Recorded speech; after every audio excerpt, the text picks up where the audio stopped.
মই নিজে কেতিয়াবা নিজকে মই চৰিয়াওঁ আপুনি মোক গালি পাৰিব নালাগে গালি পাৰিলে মই বেয়া নাপাওঁ কিন্তু মই নিজকে নিজে চৰিয়াওঁ কেতিয়াবা স্বপ্ন নোহোৱাকৈ 7 ঘণ্টা শোৱাটো ভগৱানৰ কীৰ্তনেই কোনোবা এগৰাকী যদি বিধৱা হয় তেওঁক মানে আগৰ আসনত বহিবলৈ নিদিয়ে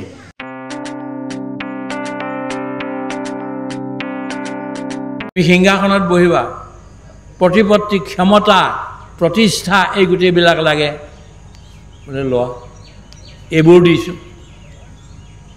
আৰু কিবা বাকী থাকিল নেকি কোৱা মই গুচি যোৱাৰ পিছত কিন্তু তুমি মোক কমপ্লেইন কৰি থাকিব নোৱাৰিবা যে চৈতানে মোক ঠগি থৈ গুচি গ'ল কোৱা আৰু কি লাগে সি ভাবি ভাবি ভাবি ভাবি আৰু কৈছে দীঘলীয়া জীৱন পাবা তুমি সেইটোও লোৱা তাৰপিছত তাতে ক'বলৈ নাইকিয়া হ'ল this is a human limitation how much material things do you want in this world যিমানবিলাক বস্তু এই সংসাৰত আছে সেই গোটেইবিলাক লোৱাৰ আমাৰ শক্তিও নাই আৰু মনো সিমানলৈকে নাযায়গৈ ৰগল বোলে মোৰ হৈ গৈছে তুমি লিখি দিয়া যে মই বিচৰাখিনি গোটেই তুমি বিচৰাখিনি মই গোটেই দিলোঁ বুলি পিছত যাতে তুমি কমপ্লেইন কৰি নাথাকা লিখি দিলে পালোঁ যেই চৈতান গুচি গ'ল তাৰপিছত এটা ঘটনা আহিল নহয় হৃদয়খন নোহোৱাৰ কাৰণে এতিয়া পত্নী বৰ সুন্দৰ থাকিলেও বৰ সুন্দৰী হ'লেও যিহেতু হৃদয়খন নাই মৰম চেনেহ কৰিবই নোৱাৰা হ'ল হৃদয়ৰ কথাবিলাক খুলি খুলি ক'বই নাই কাৰণ হি হেড ন' হাৰ্ট ল'ৰা ছোৱালীক মৰম চেনেহ কৰিবই নোৱাৰা হ'ল ধুনীয়া ধুনীয়া মিঠাইবিলাকে সেইবিলাকে এনজয় কৰিব নোৱাৰা হ'ল হৃদয়খন নহ'লে আপুনি মৰা মানুহটোৱে যিমান ৰসগোল্লা দি থ'লেও কি খাবগৈ যি বস্তু বিচাৰিছিলে গোটেই বস্তুবিলাক শেষত কামত নহা হ'ল কাৰণ হৃদয় এখন নাই আৰু কি কৰিলোঁ বুলি পাগল হৈ এই ডাক্তৰ ফাষ্টাছে মৃত্যুবৰণ কৰিবলগীয়া হ'ল মই কি ক'ব খুজিছোঁ প্ৰভুসকল আপোনাক মোক এখন বিশাল সংবেদিত হৃদয়ৰহে আৱশ্যক আৰু ভাগৱতে সেই হৃদয়খনেই নিৰ্মাণ কৰাৰ কথা কৈছে আমি কি কৈছিলোঁ আপোনাৰ আগত যে ঘৰ নবনাব গৃহ বনাওক ডোণ্ট মেক হোম মানে houses but you make home how is it possible কেনেকৈ সম্ভৱ এইটো দয়া ক্ষমা কৰুণা শ্ৰদ্ধা সেৱা কোমলতা সংবেদনশীলতা সহমৰ্মিতা সহধৰ্মিতা আদি এই গুণবিলাকৰ দ্বাৰাহে আপোনাৰ ঘৰখন গৃহলৈ পৰিৱৰ্তন হ'ব ইয়াত ভাগৱত আৰু কৃষ্ণৰ প্ৰসংগটো কেনেকৈ আহিল দয়া ক্ষমা কৰুণা শ্ৰদ্ধা সেৱা সত্য প্ৰেম কৰুণা আদি এই গুণবিলাক আছে কাৰণে মানৱ জাতিৰ মাজত এতিয়াও সমাজ এখন নিৰ্মাণ হৈ আছে কিন্তু এই বস্তুটো আমি দেখা নাপাওঁ দেখা নোপোৱাৰ কাৰণে আমাৰ বহুত মুস্কিল হৈ থাকিল সেইকাৰণে মানৱ জাতিয়ে যুগে যুগে ভগৱানক অনন্তকোটি বিশ্ব ব্ৰহ্মাণ্ডৰ নায়কক প্ৰাৰ্থনা কৰি থাকিল যে হে প্ৰভু আমাক এই যে মানৱীয় গুণবিলাক স্বৰ্গীয় যিবিলাক গুণ আছে ডিভাইন কোৱালিটিজ এইবিলাকক আমি চকুৰে চাব খুজিছোঁ হাতেৰে স্পৰ্শ কৰিব খুজিছোঁ নাকেৰে শুঙি চাব বিচাৰিছোঁ জিভাৰে চেলেকি চাব বিচাৰিছোঁ আৰু এই বস্তুটোক আমি হৃদয়েৰে আলিংগন কৰিব খুজিছোঁ এই বস্তুটো তুমি আমাৰ ওচৰলৈ এক ৰূপত পঠিয়াই দিয়া তেতিয়া অনন্তকোটি বিশ্ব ব্ৰহ্মাণ্ডৰ নায়ক পৰম পুৰুষ ভগৱান ব্ৰহ্মই পৰম ব্ৰহ্ম পৰমেশ্বৰে এটা বস্তু পঠিয়াই দিলে নিজৰে এটা ৰূপ আৰু সেই ৰূপটোৰ নামেই হ'ল Shri Krishna Shri Krishna remember Shri Krishna is not a lover but he is a love incarnate Krishna এজন প্ৰেমিক নহয় প্ৰেমী নহয় কৃষ্ণ নিজেই প্ৰেমৰ অৱতাৰ কৃষ্ণ এজন গুণসম্পন্ন ব্যক্তি নহয় কৃষ্ণ হ'ল সকলো গুণৰ সকলো ভালৰ মানে সকলো ভালৰ সমূহ মিলাই হোৱা এটা বস্তু এতিয়া এই ভাগৱতকাৰে অৰ্থাৎ ভগৱান শ্ৰী নাৰায়ণে দুটা বস্তু কৈছে এটাতো ভাগৱতো কৈছে চতুশ্ৰুত শ্লোকত 4টা শ্লোকত আৰু গীতাখনো কৈছে কিন্তু ওম পাർത്থায় প্ৰতিবোধিতাম ভগৱতা নাৰায়ণেন স্বয়ং ব্যাসেন গ্ৰথিতাম পুৰাণমুনিনা মধ্যে মহাভাৰতম অদ্বৈতামৃতবৰ্ষিণীম ভগৱতীম অষ্টাদশাধ্যায়িনীম অম্বত্বম অনুসন্ধামি ভগৱত গীতে ভৱদ্বেষিণীম পাৰ্থক নাৰায়ণে স্বয়ং নাৰায়ণে কৈছিল বুলি গীতাত লিখা আছে প্ৰথম আৰম্ভণিতেই গতিকে আমাৰ কোৱাৰ তাৎপৰ্য এইটো যে ভাগৱতো আহিল আৰু গীতাও আহিল দুয়োটাই শ্ৰী নাৰায়ণৰ পৰাই আহিল আৰু নাৰায়ণে কি বিচাৰিছে শ্ৰীকৃষ্ণ হৈ যে মানুহৰ হৃদয়বিলাক বিশাল হ'ব লাগে আকাশৰ সমান আৰু বৰ সংবেদিত হ'ব লাগে মৰম স্নেহ প্ৰেম প্ৰীতি জানিব পৰা শিলৰ নিচিনা হ'ব নালাগে হ'লে পানীৰ নিচিনা হ'ব লাগে ৰেলৱে লাইনৰ ওচৰতে বৰ ডাঙৰ ডাঙৰ শিলগুটিৰ দম কিছুমান থাকে বহুত ডাঙৰ এপুৰামান মাটিত একদম দম কৰি থৈ দিয়ে সেই শিলগুটিবিলাকৰ যদি এফালৰ পৰা কিছুমান উঠাই লৈ যায় এইফালৰ পৰা গম নাপায় সিফালৰ পৰা কোন কলৈ কাক লৈ গ'ল এইফালৰবিলাকে নাজানে তেওঁলোকৰ কোনো সম্বন্ধ নাই শিলৰ গুটিবিলাকৰ ইজনৰ লগত সিজনৰ কিন্তু পানীৰ তেনেকুৱা নহয় পানীয়ে কি কৰে আপুনি জোৰ পৰাই পানী যদি এক বাল্টি লৈ যায় উঠাই পেলাই সেই বাল্টিটো খালী ঠাইডোখৰ পূৰণ কৰিবৰ কাৰণে তৎক্ষণাত দৌৰি আহে অন্য পানীয়ে আহি ভৰাই দিয়ে আমাৰ হৃদয়খন ৰসযুক্ত কেৱল পানীও নহয় কেৱল জল নহয় ৰসযুক্ত অমৃতযুক্ত জল হ'ব লাগে এইটো ভাগৱতে আমাক কৈছে আমি হৃদয়খন বিশাল কৰাৰ কথা ক'লে গীতায়ো এই হৃদয়খন বিশাল হোৱাৰ কথা আমাৰ সকলোকে কৈছে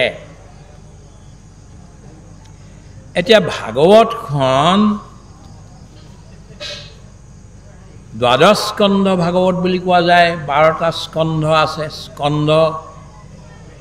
ৰামায়ণৰ হ'ল কাণ্ড মহাভাৰত হ'ল পৰ্ব আৰু ভাগৱত হ'ল স্কন্ধ ৰামায়ণৰ সপ্তকাণ্ড ৰামায়ণত যিবিলাক ঘটিল সেইটো কোনেও ঘটাটো নিবিচাৰে from the very beginning to end Ram আৰু সীতাৰ ডাইভোৰ্চ হোৱালৈকে সীতাই এৰি পেলাই গুচি যোৱালৈকে গোটেই কথাবিলাক জীৱনত ঘটিব নালাগে we nobody desire this sort of thing happen in our life আমি হেতু নিবিচাৰো ৰাৱণে লোকৰ পত্নী এজনীক উঠাই লৈ যোৱা হেতুও ভাল কাম নহল আৰু কৈকেয়ীয়ে এনেধৰণৰ 14 বছৰ বনবাস দিয়া সেইটোও ঠিক নহ'ল আজি ওৱান আফটাৰ আনাদাৰ এই কথাবিলাক ঘটি থাকিলে সেইকাৰণে কাণ্ড বুলি বাৰে বাপ অদ্ভুত কাণ্ড কি কাণ্ড কৰিলা মানে ঘটিল হয় কিন্তু আমি নিবিচাৰোঁ যে এইটো ঘটক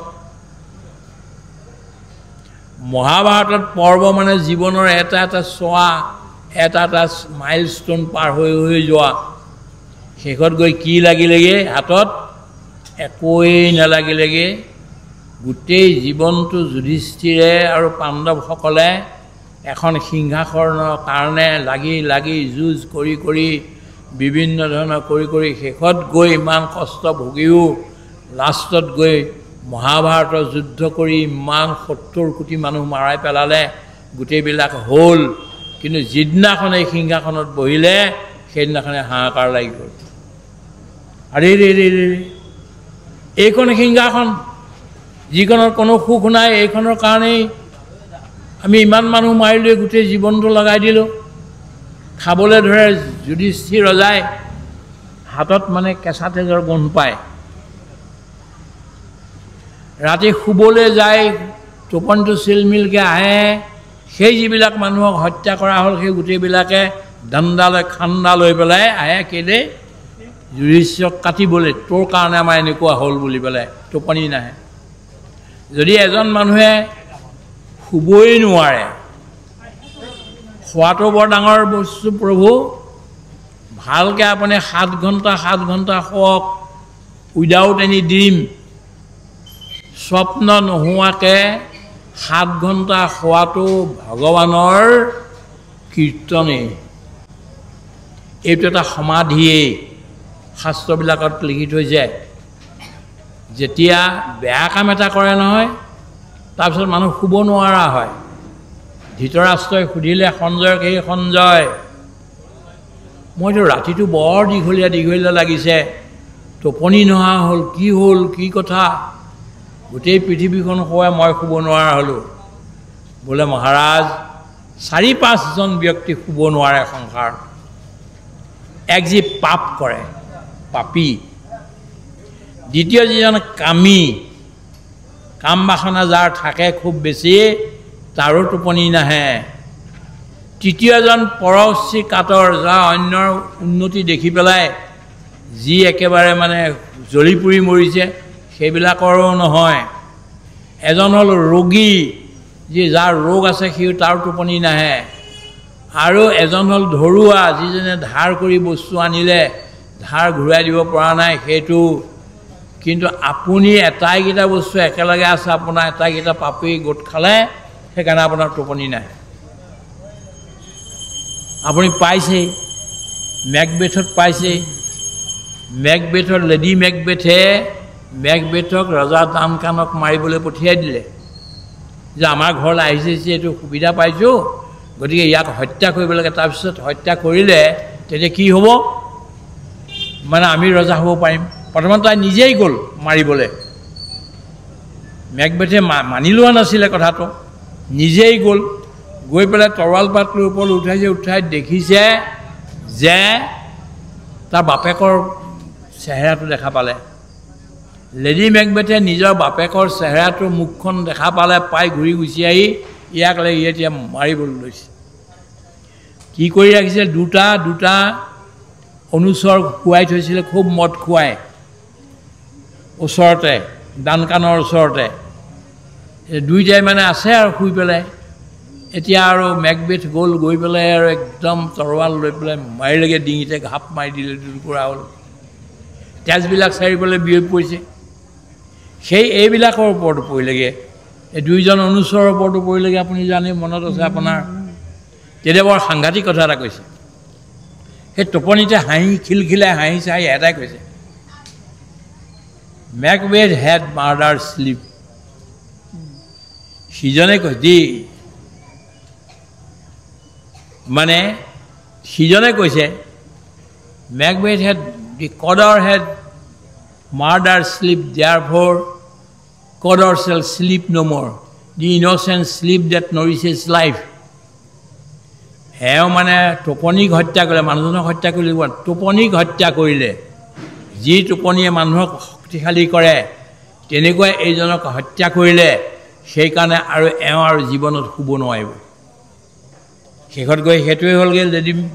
এই মেকবেথো তেনেকৈ মৰিল। লেডি মেকবেথেও মম এডাল জ্বলাই পাগলৰ দৰে বকি বকি বকি বকি বকি বকি শেষত আত্মহত্যা কৰিলেগৈ।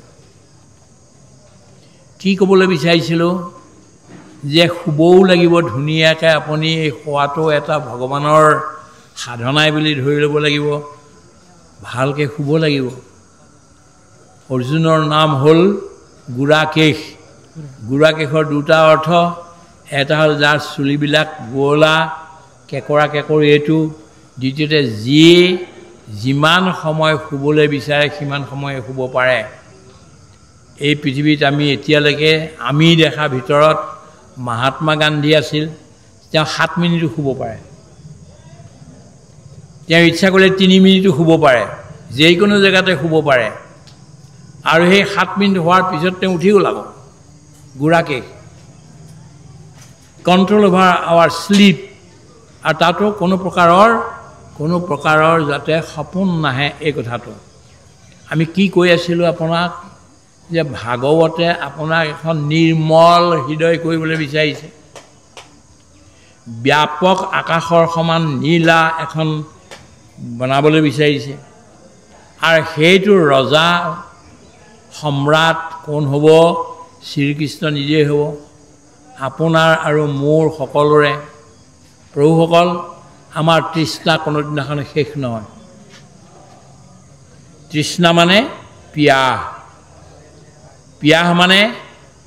the thirst to enjoy something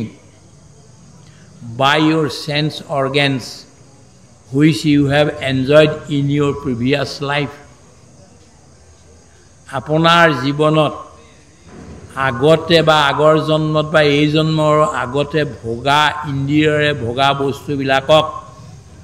ভোগিবৰ কাৰণে হোৱা তীব্ৰ ইচ্ছাৰ নামে হ'ল কাম বাসনা বা তৃষ্ণা। তণহা বুলি কয়, পালি ভাষাত তণহা বুলি কয়, সংস্কৃতত তৃষ্ণা বুলি কয়, আমাৰ অসমীয়াত পিয়াহ বুলি কয়, ইংৰাজীত থাৰ্ষ্ট বুলি কয়। এই পিয়াহটো আমাৰ কোনোদিনাখন দূৰ নহয়। এজন মানুহ গ'ল, বহুত দিন বাহিৰত আছিলে, কাম কৰি কিবা ঠিকা চিকা কৰি কিবা কিবি কৰি ঘূৰি আহিছে ঘৰলৈ। আইগৰাকীয়ে এতিয়া কাপোৰ কানি দি তেওঁক মানে গা পা ধুবলৈ পানী গৰম কৰি চব দিলে। তেওঁ ধুই মেলি অহালৈকে তেওঁ ৰান্ধি মেলি এখন থালিত ধুনীয়াকৈ সজাই পেলাই বস্তুবোৰ আনিছে। মাজতে অন্ন দিছে, ভাত দিছে, ইফালেদি আপোনাৰ আগৰ ফালেদি ৰসগোল্লা এটা দিছে, তাৰপৰা এইফালেদি হেৰি দিছে মানে আমলখিৰ কেহাৰ অলপমান দিছে, তাৰপিছত পিনে নিমখ অলপমান দিছে, সেইপিনে জলকীয়া অলপমান দিছে, এনেকৈ এনেকৈ ইফালেদিও ঠিক তেনেকৈ দি আনিছে। মানুহজনে খাবলৈ বহিল আৰু বহি প্ৰথমতে অন্নমুঠিত গাটো মাৰিলে, মৰাৰ পিছত ৰসগোল্লা অকণমান ল'লে, সেইকণ খাই সেইটো এৰিলে, তাৰপিছত জলকীয়া অকণমান খালে, তাৰপিছত আপোনাৰ নিমখ অকণমানো চেলেকিলে, তাৰপিছত চাটনি অকণমানো ল'লে, কেৰেলাও ল'লে, এনেকৈ এনেকৈ ঘূৰি ফুৰিছে। তেওঁৰ তৃষ্ণা দূৰ হোৱা নাই, ৰসৰ যিটো ইচ্ছা সেইটো দূৰ হোৱা নাই, কিন্তু খাইছে আৰু উপায় নাই। খাওঁতে খাওঁতে শেষত গৈ পেটটো ভৰি গ'ল। এতিয়া ভিতৰে কৈছে আৰু নৌ ৰৈ যাবলগীয়া হ'ল, কিন্তু সেইটো থাকি গ'ল। এইটো সদায় থাকিব, জন্মৰ পৰা মৃত্যুলৈকে থাকিব। মৃত্যুৰ সিপাৰতো আকৌ আৰু জন্ম ল'ব, তাতো এই গোটেইবিলাক থাকিব। এটা বস্তু যদি মিঠা এটা গ্ৰহণ কৰে, যিটো মিঠাই এবাৰ খোৱাৰ পিছত আৰু আপোনাৰ এই গোটেই বস্তুবিলাক খাবলৈ মন নাথাকে। শংকৰাচাৰ্যই সুধিছে, দৃষ্টে ভৱতি প্ৰভৱতী কিম ন ভৱতি ভৱতী ৰস্কাৰঃ। যাক দেখা পোৱাৰ লগে লগে সংসাৰৰ সকলো বস্তুৰ প্ৰতি, আকৰ্ষণীয় বস্তুৰ প্ৰতি তিৰস্কাৰ ভাৱনা আহিব। মোহন মিঠা মোহন মোহন মিঠা মোহন ধ্ৰুৱ যে বৰ্তুল আধাৰ ৰাতুল আয়ত কমল নয়ন মোহন মিঠা মোহন মোহন মিঠা মোহন পীতাবাসন দিব্যভূষণ কটিত মেখলা বন্ধন মোহন মিঠা মোহন মোহন মিঠা মোহন নাচি নাচি হাসি হাসি হৃদয় কৰয় কৰ্ষণ মোহন মিঠা মোহন মোহন মিঠা মোহন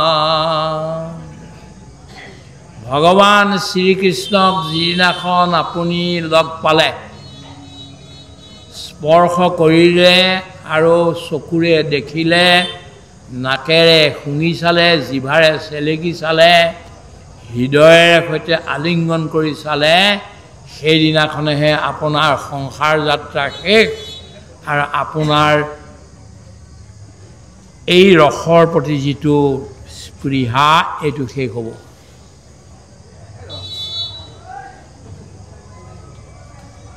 ভাগৱতত অন্যবিলাক বাকী 17খন যে পুৰাণ আছে এইবিলাক পুৰাণ ইয়াত 5টা লক্ষণ আছে কিন্তু ভাগৱতক পুৰাণ বুলি কোৱা নাযায় মহাপুৰাণ বুলি কোৱা যায় ইয়াত 10টা লক্ষণ আছে সংক্ষেপতে ক'ব খুজিছোঁ যে ভাগৱতৰ 10ম স্কন্ধটো মানুহজনৰ মুখখন প্ৰথম দ্বিতীয় স্কন্ধে চৰণ দুটই এনেকৈ কৰি গৈ 10ম স্কন্ধটো এই মুখমণ্ডল বুলি ক'লে এইটোক নিৰোধ লীলা বুলি কয় ভাগৱতৰ 10টা লক্ষণৰ ভিতৰত এটা হ'ল নিৰোধ লীলাও এটা লক্ষণ নিৰোধ লীলা মানে কি যোগসূত্ৰত পতঞ্জলীয়ে প্ৰথমতেই কৈছে অথাতো যোগানুশাসনম মই এতিয়া ক'বলৈ লৈছোঁ ৰাইজক যোগ অনুশাসনৰ কথা যোগটো কেনেকুৱা চিত্তবৃত্তি নিৰোধ চিত্তৰ বৃত্তিবিলাকক নিৰোধ কৰাৰ নামেই হ'ল যোগ চিত্তৰ বৃত্তি মানেকে চিত্ত চাৰিটা চিত্ত চতুষ্টয় মন বুদ্ধি অহংকাৰ আৰু অন্তঃকৰণে চাৰিটা মিলি চিত্ত চতুষ্টয় হ'ল বৰ ডাঙৰ চিত্তটো ইয়াৰ পৰা শক্তিটো বাহিৰলৈ ওলাই গুচি যাবলৈ বিচাৰে যেনেকৈ পানী আপুনি এটা পাত্ৰত দি থাকিলে ভৰি যোৱাৰ পিছত আৰু দি থাকে সি বাহিৰলৈ ওলাই যায় ঠিক তেনেকৈ এই বৃত্তিবিলাক বাহিৰলৈ ওলাই যায় চঞ্চল হৈ যায় আমাৰ মনবিলাক আমি এতিয়া ইয়াত আছোঁ কাৰোবাৰ চাহ খাবলৈ মন যাব পাৰে কাৰোবাৰ অন্য কোনোবা এটা বস্তু চাবলৈ মন যাব পাৰে কাৰোবাৰ অন্য কিবা এটা শুনিবলৈ মন যাব পাৰে এইবিলাক বৃত্তিৰ বহিৰ্মুখী অৱস্থা এই বৃত্তিবিলাক বাহিৰলৈ কিয় যায় ইয়াৰ উত্তৰটো কঠোৰ উপনিষদে দিছে পৰাণ শিখানি ব্যতিনস্বয়ম্ভুজ তস্মাৎ পৰাং পশ্যতি নান্তৰাত্মন কে সিদ্ধিৰা প্ৰত্যগাত্মানমক্ষত আবৃত্ত চক্ষুৰ অমৃতত্বমিচ্ছন ব্ৰহ্মাই জীৱবিলাকৰ ইন্দ্ৰিয়বিলাকক বহিৰ্মুখী কৰি নিৰ্মাণ কৰিলে তস্মাৎ সেইকাৰণে পৰাং বাহিৰলৈ দৌৰে পশ্যতি নান্তৰ আত্মন ভিতৰৰ যাতে আচলতে বস্তুটো আছে আচল মূল বস্তুটো এইফালে নাহে ঘূৰি কেচিত ধীৰা প্ৰত্যেগাত্মান মোক্ষত ক'বাত ধীৰ পুৰুষ আছে এই ভিতৰত থকা বহি থকা আত্মা ঈশ্বৰক লগ পাবৰ কাৰণে আবৃত্ত চক্ষুৰমিতত্বমিচ্ছন বাহিৰলৈ যোৱা ইন্দ্ৰিয়বিলাকক ঘূৰাই লৈ আহে বাহিৰলৈ দৌৰাটো ঘূৰাই লৈ আহে কীৰ্তন শব্দটো আপুনি ঘূৰাই দিয়কচোন নৰ্তকী হৈ যাব আমি সববিলাক নৰ্তকীৰ পিছত পঞ্চ বিষয়ৰ পঞ্চ প্ৰকাৰৰ নিত্য শব্দ স্পৰ্শ ৰূপ ৰস গন্ধ এই পাঁচটা বস্তুৱে আমাক নাচি মানে বাহিৰলৈ দৌৰাই আছে কেচিত ধীৰ ক'ৰবাত ধীৰ পুৰুষ আছে যিসকলে আত্মাক লাভ কৰিবৰ কাৰণে ঈশ্বৰ কৃষ্ণক লাভ কৰিবৰ কাৰণে বাহিৰলৈ দৌৰা এই ইন্দ্ৰিয়বিলাকৰ বেগটোক ঘূৰাই ইফালে লৈ আনে নৰ্তকীক ঘূৰাই পেলাই ভিতৰলৈ অনাৰ নামটো হৈছে কীৰ্তন শুনা সৰ্বজন নেৰিবা কীৰ্তন ডাকি বোলা ৰাম ৰাম নেৰিবা কীৰ্তন means what do you mean by this any work done by physical body has its own limitation and stoppage cessation আপুনি যিমানেই ভাল কাম এটা কৰি নাথাকক লাগিলে শৰীৰেৰে মুখেৰে বা মনেৰে এইটো কোনোবা এটা সময়ত ৰ'বগৈ লাগিব তালযোৰ আপুনি কিমান সময় বজাব কওকচোন দুপুৱা আঢ়ৈ পুৱাৰ তালযোৰ যদি বজাই থাকে আপুনি 1 ঘণ্টা বজাব 2 ঘণ্টা বজাব তাৰপিছত নাম সামৰিব লাগিব নহয় নাম সামৰা কথাটোৱে ভুল নামৰ সামৰণি নাই নাম সদায় চলি থাকিব লাগে খণ্ড ৰূপত সেইটোহে আচল সেইটো নকয় যে আমি নাম সামৰো তাৰমানে আমাৰ নামৰ লিমিটেশ্যন হৈছিল নাম লিমিটেড নহয় কি নাম গোৱাৰ আমাৰ যিটো পদ্ধতি আছে সেইটো লিমিটেশ্যন হৈ গৈছে গতিকে শংকৰদেৱে এইকাৰণে উল্টা এটা কথা কৈছে যে তোমাৰ বৃত্তিবিলাকক ভিতৰলৈ আনি বহিৰ্মুখী বৃত্তিক ভিতৰলৈ আনি তাত লগাই দিয়া ইয়াৰ নাম অখণ্ড কীৰ্তন তাত কৰিবগৈ লাগিবগৈ প্ৰভুসকল মই বিষয় কৈ আছিলোঁ যে এটাইতকৈ পৃথিৱীত যদি কিবা মিঠা বস্তু আছে এইটো শ্ৰীকৃষ্ণই আৰু শ্ৰীকৃষ্ণৰ প্ৰথম আৰম্ভণিৰ জন্মৰ দিনাৰ পৰা শেষৰ দিনাখনলৈকে শেষত গুচি যোৱালৈকে তাৰপিছতো তেওঁ যিবিলাক বাণী আছে সেই বাণীবিলাকে আপোনাৰ বহিৰ্মুখী ইন্দ্ৰিয়ক ভিতৰলৈ লৈ আনে গোপীবিলাকে সেইটোৱে কৰিছিল এটা উদাহৰণ দিবলৈ সময়ৰ অভাৱৰ কাৰণে আমি সেইবিলাক কথা বাদ দিছোঁ কেৱল এটা ইংগিত আপোনাৰ সন্মুখত আমি ৰাখি দিছোঁ তজু কথা মৃতে দগ্ধা কজিয়াঐ শ্ৰৱণে দে মুকুতি সকামী কৰ্ম কদূৰত কৰি ৰাখৈ জ্ঞানী কৰে তুতি নতি সংসাৰৰ দুখ পোৱা তিনি তাপত দুখ পাই থকা সিজি থকা ব্যক্তিসকলে যদি শ্ৰীকৃষ্ণৰ গুণ নাম কীৰ্তনৰ আশ্ৰয় লৈ শ্ৰীকৃষ্ণক যদি কৰি থাকে তেতিয়াহ'লে দগ্ধকো জীয়া হয় যদি জ্বলিও গ'ল প্ৰাণ যাব এতিয়া এনেকুৱা অৱস্থা হৈছে তেওঁক কিন্তু জীয়াই দিব তজু কথা অমৃত যিজনে কথা কয় তেওঁহে আমাক জীৱন দিয়ে বুলি কৈছে আমাক ভগৱানৰ কথা শুনোৱা লোকসকলে আমাক জীৱন দান দিয়ে এই কথাটো শ্ৰীমন্ত শংকৰদেৱে কীৰ্তনত লিখি থৈ গৈছে যিয়ে নহওক ক'ব কি খুজিছোঁ প্ৰভুসকল এটাইতকৈ মিঠা বস্তু সংসাৰ যদি কিবা আছে অন্য যিমানবিলাক মিঠা আছে অলপ সময় ওপৰে মিঠা লাগিব তাৰপিছত তিতা লাগিব তাৰপিছত এই বিষৰ সদৃশ হ'বগৈ গৈ আজি আমি ৰাস্তাত আহি থাকোঁতে বৰ গাড়ীখনত আমি আহি থাকোঁতে বৰ ভাল কথা কেইটামান শুনিলোঁ বঢ়িয়া লাগিলে যে কেনেকৈ বস্তু লাহে লাহে গৈ মিঠাৰ পৰা কি গৈ কিবা এটা হয়গৈ সি বিষলৈ পৰিৱৰ্তন হয় এই কথাটো আমি আজি শুনিবলৈ বৰ আনন্দ পালোঁ, হাঁহিও উঠিলে গোটেই কথাটো আমাক শুনাই আনিছে। এই আমাৰ প্ৰথমতে মিঠা যিবিলাক বস্তু প্ৰথমতে মিঠা লাগে, শেষলৈ এইবিলাক তিতা হৈ যায়, আৰু তাতকৈও শেষলৈ সেই বিষলৈ পৰিৱৰ্তন হয়। এই কথা গীতাৰ 18 অধ্যায়ত ধুনীয়াকৈ কৈছে। কিন্তু যিবিলাক কথা, ভাল বস্তু প্ৰথম আৰম্ভণিতে অলপমান কষ্ট যেন লাগিব, লাহে লাহে কমি যাব, কষ্টবিলাক কমি যাব, আৰু লাহে লাহে গৈ সিয়ে অমৃতত পৰিৱৰ্তন হ'ব। ভাগৱতৰ আৰম্ভটো আপোনাৰ কৰিছিলে কিহেৰে? ব্ৰহ্মসাপেৰে। সেই ঋষিৰ ল'ৰাটোৱে ব্ৰহ্মসাপ দি দিলে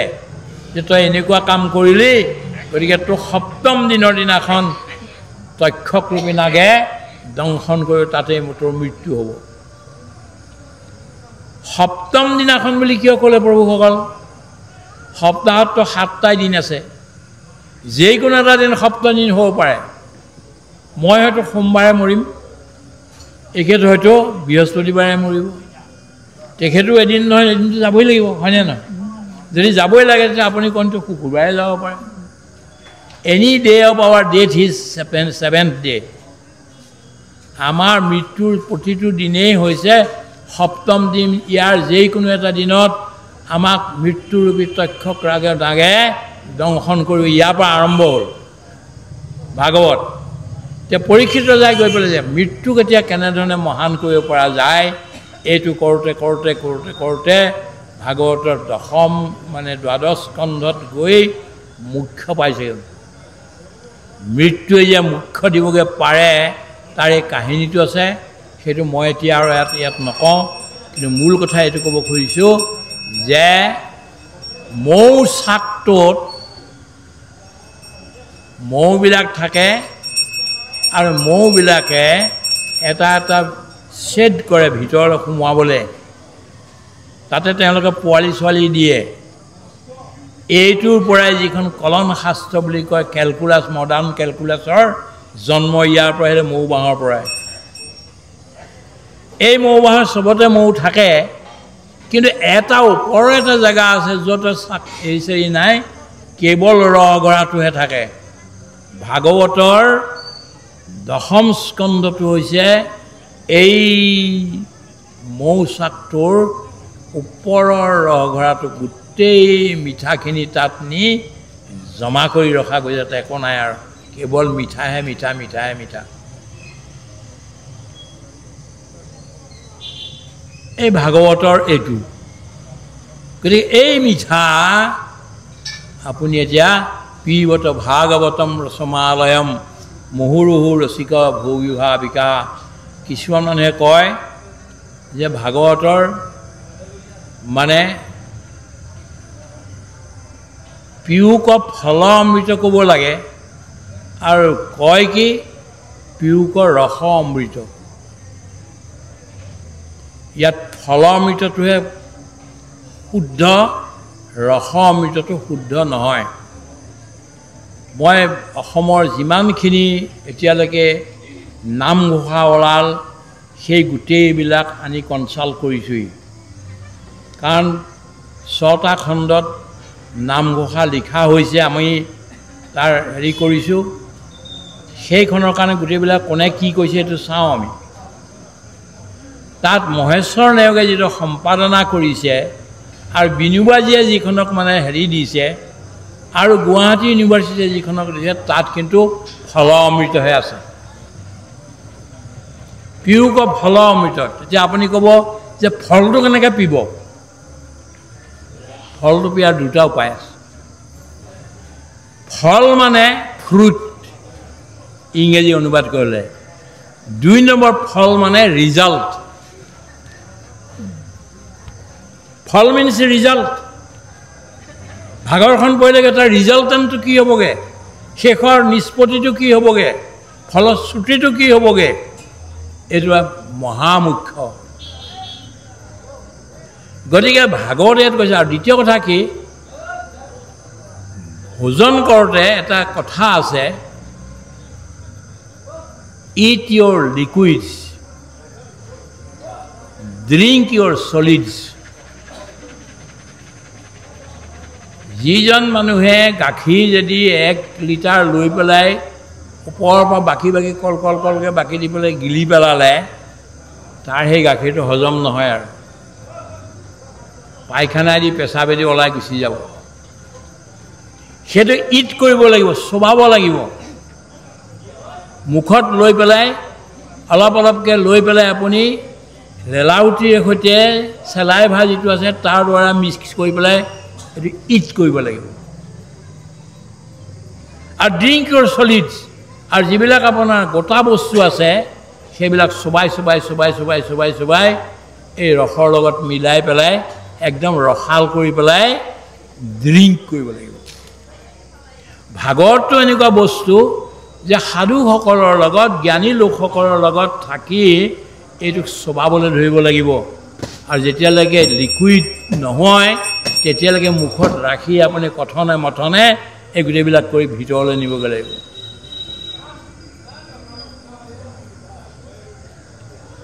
এতিয়া প্ৰভুসকল গোটেই ভাগৱতৰ আচলতে ৰাস কৰিবৰ কাৰণে ভাগৱতখনৰ নিৰ্মাণ কৰা হ'ল প্ৰথম অধ্যায়ৰ প্ৰথম শ্লোকৰ প্ৰথম আখৰৰ পৰা শ্ৰীকৃষ্ণৰ ৰাসৰ কথাই আছে আৰু শেষ হোৱালৈকে কেৱল ৰাসেই ৰাস আছে কিন্তু আমি সেইটো ধৰিব নোৱাৰি পেলাই কেৱল দশম স্কন্ধৰ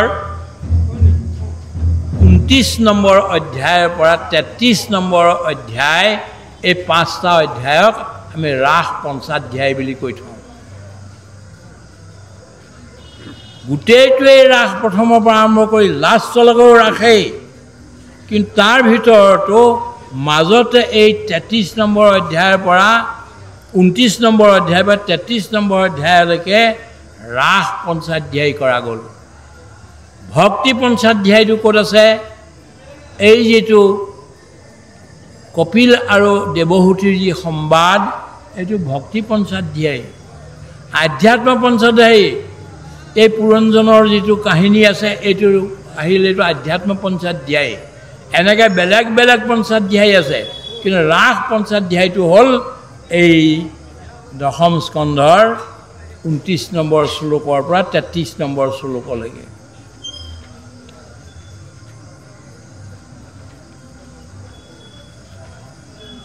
প্ৰভুসকল মই আৰম্ভতে আপোনাৰ আগত এইটো কথা ক'লো যে মহিলাবিলাকক আমি সন্মান কৰিব লাগে আৰু মহিলাবিলাকেহে আমাৰ সমাজখন মাতৃৰ ৰূপত হওক পত্নীৰ ৰূপত হওক ভগ্নীৰ ৰূপত হওক যি ৰূপতেই নহওক লাগিলে আমাৰবিলাকক চলাই আছে সেইকাৰণে নাৰদে কৈছিল যে ভক্তি কৰিবলৈ হ'লে কেনেকুৱা কৰিব লাগিব যথা ব্ৰজগোপিকা নাম ব্ৰজগোপীসকলে যেনেকৈ কৰিলে ঠিক তেনেকৈ কৰিব লাগিব তেতিয়াহে আমাৰ ভক্তিটো হ'ব এতিয়া এই যে আগতে আমি কৈছিলোঁ যে এই আমাৰ মানৱীয় গুণবিলাক এইবিলাক মহিলাৰ ভিতৰত ইনগ্ৰেইন হৈ আছে ভিতৰত সোমাই আছে সহজাত এইটো পুৰুষসকলে এই গুণবিলাকক একোয়াৰ কৰিবলগীয়া হয় সেইকাৰণে আমাৰ বহুত মানুহে যে দীঘলকৈ চুলি ৰাখে কিন্তু মুখখন অকণ চাফ কৰি পেলাই দাড়ি চাৰি চব খুৰাই দিয়ে এই নাকৰ তলতে যে আছে মস্তাক ডেটল চহি জল দি ৱাইপ টিউবে সেইটোও গুচাই পেলায় কিয় আমি গোপী ভাৱ মহিলাৰ ভাৱটো আমাৰ জীৱনলৈ আহক বুলি আমি সেই সাধনাটো দয়া ক্ষমা কৰুণা সেৱা কোমলতা সহিষ্ণুতা সহৃদয়তা এইবিলাক গুণৰ সাধনা কৰিবৰ কাৰণে আমি এইবিলাক কৰোঁ সেইকাৰণে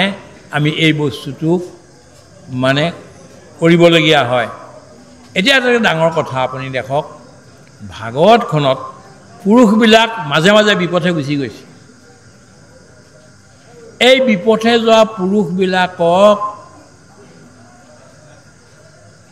ৰাস্তালৈ অনাৰ কামটো সৎ পথলৈ অনাৰ কামটো কিন্তু মহিলাসকলে কৰিছে সব জেগাতে আপুনি চাব মহিলাবিলাকৰ তাৰ ভিতৰত কিছু আছে খেলি মেলি এটা নাই নহয় কিন্তু বাই এণ্ড লাৰ্জ গোটেই বস্তু আপুনি দেখে যদি মহিলাসকলে পুৰুষবিলাকক টানি সৎ পথলৈ অনাৰ কামটো কৰিছে কিছুমানক আমি প্ৰশ্ন কৰোঁ হাঁহি ধেমালিতে যে আপোনালোকৰ প্ৰথম গুৰু কোন যে ঘপকৈ উঠি কৈ দিয়ে শংকৰদেৱ মইতো গুৰু কোন বুলিহে সুধিছোঁ শংকৰদেৱৰ কথাটো সোধা নাই তেনেকৈ শংকৰদেৱ আমাৰ পৰম গুৰুহে মইতো গুৰুৰ কথা সুধিছোঁ আমাৰ প্ৰথম গুৰু হ'ল এগৰাকী বিধৱা মহিলা যাৰ নাম কুন্তি কেনেকৈ শ্ৰীমন্ত শংকৰদেৱে কীৰ্তন ঘোষাখন লিখি প্ৰথম আৰম্ভতে কি বুলি কি কৰিলে কৃষ্ণায় বাসুদেৱায় দেৱকী নন্দনায় চ নন্দ গোপকুমাৰায় গোবিন্দায় নমো নমঃ নমঃ পংকজনাভায় নমঃ পংকজনমালিনে নমঃ পংকজনেত্ৰায় নমস্তে পংকজাংঘ্ৰে প্ৰথমতে কি দিলে 18,000 শ্লোক থকাৰ সত্ত্বেও বৰ ধুনীয়া ধুনীয়া শ্লোক আছে তথাপিও তাৰ পিছতো গৈ পেলাই এইটো কিয় দিলেগৈ প্ৰথম কিয় আনিলে বৰ ডাঙৰ কাৰণ আছে দেৰ is a revolution in the society সমাজখন আমাৰ ইমান বেয়া হৈ গৈছিল আৰু আজিও আছে কোনোবা এগৰাকী যদি বিধৱা হয় তেওঁক মানে আগৰ আসনত বহিবলৈ নিদিয়ে মণিকূটলৈ সোমাবলৈ নিদিয়ে বিয়া ঘৰৰ মানুহলৈ যাবলৈ নিদিয়ে তেওঁ যে বিধৱা হ'ল তেওঁ কাৰণ তেওঁ দুখী নেকি মানুহজনৰ মৃত্যু হ'ল মাজতেই তাৰ কাৰণে মহিলাগৰাকী কি কাৰণে দুখী হ'ব বিধৱা মহিলাবিলাকৰ ভিতৰতো বহুত মহান মহান মহিলা গোটেই পৃথিৱীত হৈ গৈ আছে মই এটা এটা যদি মানে তেওঁলোকৰ নাম লৈ তেওঁলোকৰ জীৱনী অলপ অলপ ক'বলৈ লাগি যাওঁ বহুত সময় লাগিব সেইকাৰণে নকওঁ কিন্তু ইংগিততে কথাটো কৈছোঁ আৰু শ্ৰীমন্ত শংকৰদেৱে প্ৰথমতে আনি পেলাই বহুৱাই দিলে তেওঁ দ্বিতীয় এগৰাকী মহিলা সেইগৰাকী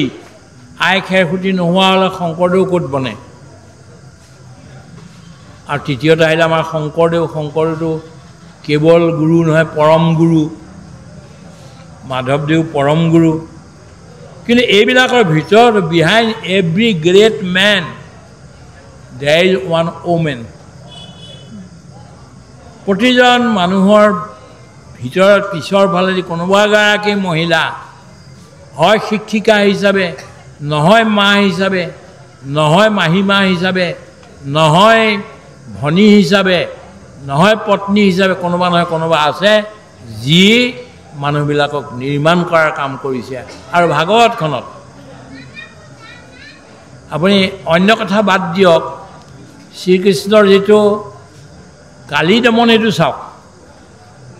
কালী দমনত যেতিয়া কালী হ্ৰদত তাতে যেনিবা গছ আছে সেই গছজোপা আজিও আছে সেই গছজোপাত বিশেষ এটা ৰস ওলায় অমৃতৰ সৈতে সমান এইটো বাৰুণী বুলি কয় আমাৰ মানে মদ খোৱা মানুহ কাৰেই আমুকেতো বাৰুণী খাইছিলে মানে বলৰামে বাৰুণী খাইছিলে বলৰামে সেই এতিয়া মদবিলাক নাই খোৱা সেই গছজোপাত যিজোপা ৰস আছিলে সেই গছজোপাৰ পৰা ৰস আনি আনি খাইছিল আপুনি এতিয়াও গ'লে অকণমান দেখিব চাবগৈ সেই গছজোপা বাৰুণী সেইটো বুলি কয় সেই গছজোপা ওলোৱা আৰু সেইটো ওলাইছে ক'ত য'ত মানে কালী নাগৰ বিষ চাৰিওফালে বিষবিলাক গৈছে আৰু ইমান গৈছে যে একেবাৰে গছ গছনি ঘাঁহ বন চব শুকাই চব জ্বলি গ'ল চৰাইবিলাকো এনেকৈ মৰিছে ওপৰে উৰান্ত পক্ষী যাই মৰি মৰি খলকন্তে যায় জ্বলা দূৰকাও পৰি ওপৰত চৰাইবিলাক যেনে উৰি গৈছে এই বাষ্প বিষ বাষ্পটো গৈ পেলাই তাতো সিহঁতক ধৰিছেগৈ সিহঁতেও থপ থপ থপ থপকৈ তললৈ পৰি মৰি গৈছে তাতে সেই গছজোপাতে কিন্তু সেই অমৃতৰ জেগাটো ৰখা গৈছে য'ত বিষ আছে তাৰ ওচৰত অমৃতো আছে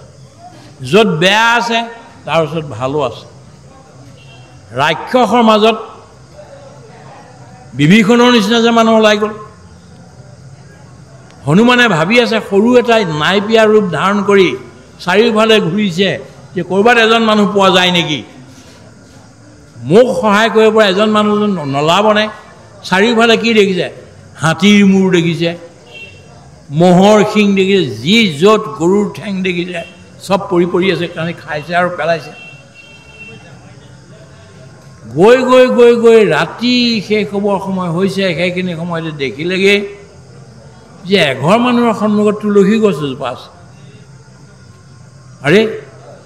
য'ত কেৱল গৰু মহ হাতী ঘোঁৰা এইবিলাকৰ মাংস আৰু হাড় থাকে এই জেগাত এই তুলসী গছ ৰ'ল যে কিবা নহয় কিবা এটা জৰুৰ নিশ্চয় থাকিব পাৰে সেইবুলি তেওঁ তাতে ৰ'ল এতিয়া ব্ৰহ্ম মুহূৰ্ত হৈছে ৰাতিপুৱা 4টা বজাত ব্ৰহ্ম মুহূৰ্ত আৰম্ভ হয় কি আৰম্ভ হ'ল শ্ৰীৰাম জয় ৰাম জয় জয় ৰাম শ্ৰীৰাম জয় ৰাম জয় জয় ৰাম শ্ৰীৰাম জয় ৰাম জয় জয় ৰাম বাপৰে হনুমানৰ গা নোম শিয়ৰি গৈছে যে মই ইমান দিনে কাকো লগ পোৱা নাছিলোঁ ৰাক্ষসে পাওঁ সিহঁতি শুই উঠি সাৰ পোৱাৰ লগে লগে মাৰো মাৰো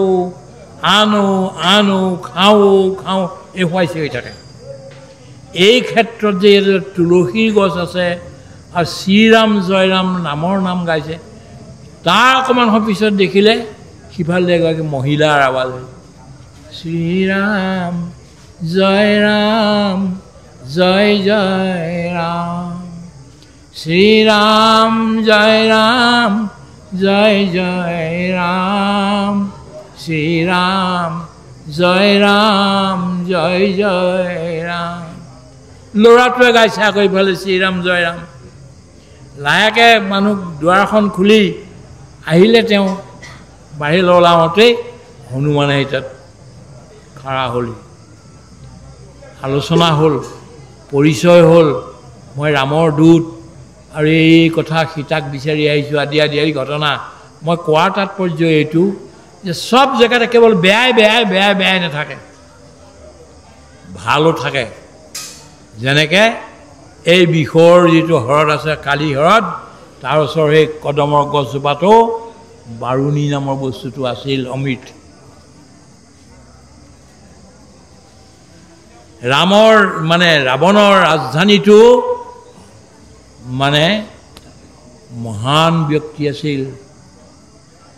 হনুমান জাম্বৱান বিভীষণ উদ্ধৱ মৈত্ৰেয় বিদুৰ হনুমান জাম্বৱান বিভীষণ এই বিভীষণ আছিল গতিকে তাৰ পৰাই আমাৰ কাম হ'ব সিমানলৈকে আমি নিজৰ ভিতৰলৈ যাব লাগে মোৰ ভিতৰত বহুত বেয়া গুণ আছে মই নিজেই কেতিয়াবা নিজকে মই চৰিয়াওঁ আপুনি মোক গালি পাৰিব নালাগে গালি পাৰিলে মই বেয়া নাপাওঁ কিন্তু মই নিজকে নিজে চৰিয়াওঁ কেতিয়াবা কিন্তু ইয়াৰ ভিতৰত ভালোতো আছে এই ভৰিকেইটাতো সৎপুৰুষৰ ওচৰলৈ গৈ থাকে সদায় এই জিভাখনেতো ঈশ্বৰৰ কথা কৈ থাকে কিবা নহয় কিবাটো ভালটোতো আছে বেয়াও আছে ভালো আছে তাৰ ভালবিলাক আমি ল'ব লাগিব একচেপ্ট কৰিব লাগিব ষ্ট্ৰেংথন কৰিব লাগিব এইটোতো কথা এইটো মানে এই কথাখিনি কৈ গোপীসকলে কি ধৰণে কি কৰিলে কেতিয়াবা আকৌ আপুনি এবাৰ নিমন্ত্ৰণ কৰি এইখিনি যথেষ্ট মানুহ মোৰ কাৰণে ইমানকে কৈ মোৰ বক্তব্য ইমানতে সমাপ্ত কৰিছোঁ যদি কিবা ভুল ভ্ৰান্তি হৈছে তাৰ কাৰণে ক্ষমা বিচাৰি সমস্তজনৰ ওচৰত আইসকলৰ ওচৰতো ক্ষমা বিচাৰি মোৰ বক্তব্য ইমানতে সমাপ্ত কৰিছোঁ সকলোকে নমস্কাৰ কৃষ্ণ কিমতে ভকতি কৰিব তোমাত হৰি হৰি হৰি